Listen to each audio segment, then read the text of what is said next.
오늘 본문은 레위기 2장 1절부터 16절입니다.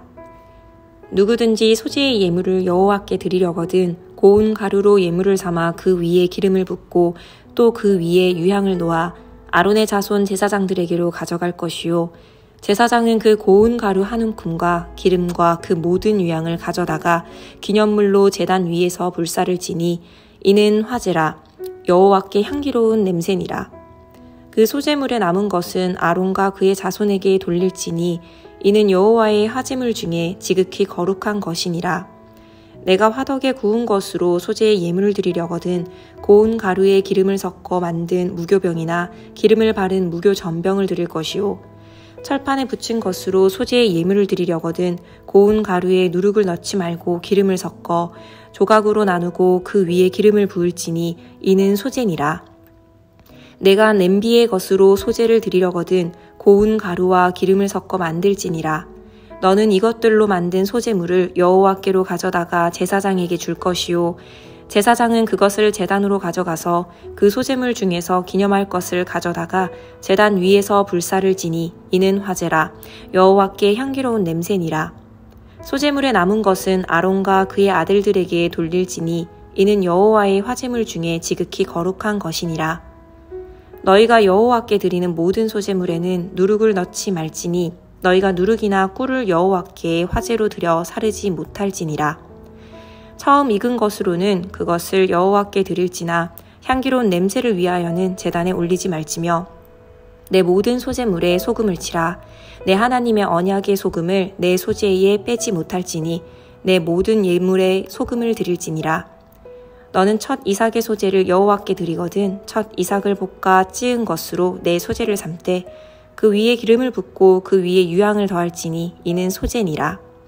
제사장은 찌은 곡식과 기름을 모든 유향과 함께 기념물로 불사를 지니 이는 여호와께 드리는 화제니라. 아멘.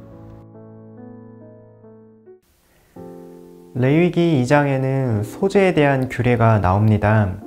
한글에서는 곡식을 빻아 곱게 갈았을 때의 모습에서 소재라는 이름을 붙였는데요. 이름에서도 알 수 있는 것처럼 소재에 드리는 예물은 밀과 보리 같은 곡식입니다. 소재에 대한 명령은 광야에 서 있는 이스라엘 백성들에게는 새로운 의미로 다가오기 마련인데요. 광야에서 이스라엘 백성들은 만나와 메추락이라는 특별한 음식을 먹고 있습니다. 이스라엘에게 곡식은 미래에 약속의 땅에서 얻을 양식입니다. 장차 약속의 땅에 들어가면 그 땅에서 나는 소산을 먹게 될 텐데요. 곡식은 하나님이 주시는 선물로서 하늘에서 만나를 주신 같이 이 땅에서도 신실하게 양식을 공급하시는 하나님의 약속이 담겨 있습니다. 따라서 소재의 의미는 하나님의 은혜에 대한 감사를 담고 있다고도 볼 수 있습니다. 약속의 땅에서 하나님이 그분의 백성을 먹이시는 신실한 은총을 소재에서 우리는 발견할 수 있습니다. 소재는 곡식 가루뿐만 아니라 기름과 유향도 들어갑니다. 2절을 보면 제사장이 고운 가루 한 움큼과 기름과 유향을 가져다가 기념물로 제단 위에서 불사르게 됩니다. 기름과 유향은 아주 귀한 재료로 하나님께서 베푸신 은혜들을 감사의 곡식으로 기념하도록 만듭니다. 하지만 유향은 상당히 비싼 향료였죠. 하나님이 유향을 드릴 여력이 닿지 않는 사람들에게는 하나님께서 세심한 배려도 베푸시고 계신데요. 유향 대신에 화덕이나 철판, 냄비에 곡식을 구워 음식으로 소재를 드릴 수 있도록 배려해 주십니다. 한편 감사의 예물인 소재에는 넣지 말아야 할 것과 넣어야 할 것에 대해서도 나옵니다.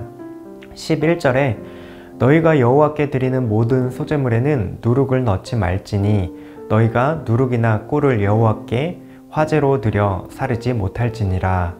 넣지 말아야 할 것은 누룩과 꿀이 있습니다. 누룩과 꿀은 곡식 가루 반죽을 발효시키고 분해를 촉진시키는데요. 음식을 변질시켜 쉽게 상하게 만드는 특성이 있습니다. 그래서 누룩은 종종 다른 성경에서도 잘못된 가르침이나 죄를 상징하기도 합니다. 하나님께서 소재에 누룩과 꿀을 넣지 말라 하심은 누룩과 꿀이라는 실물을 통해 예배자의 마음까지도 훈련시키고자 하는 그런 목적이 있습니다. 감사의 제물에 하나님의 은혜를 손상시키는 세상의 것들이 섞이지 않도록 실물 교육하십니다. 즉 누룩은 하나님을 향한 감사를 변질시키는 세상의 풍조나 가치관이 될 수도 있고 제약과 연약함이 될 수도 있습니다.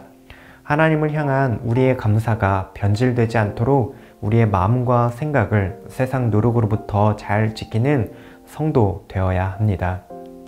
누룩과는 다르게 반드시 들어가야 하는 재료도 있습니다. 13절입니다. 내 모든 소재물에 소금을 치라. 내 하나님의 언약의 소금을 내 소재에 빼지 못할지니 내 모든 예물에 소금을 드릴지니라. 소금은 제물의 부패와 변질을 막고 보존하는 역할을 합니다.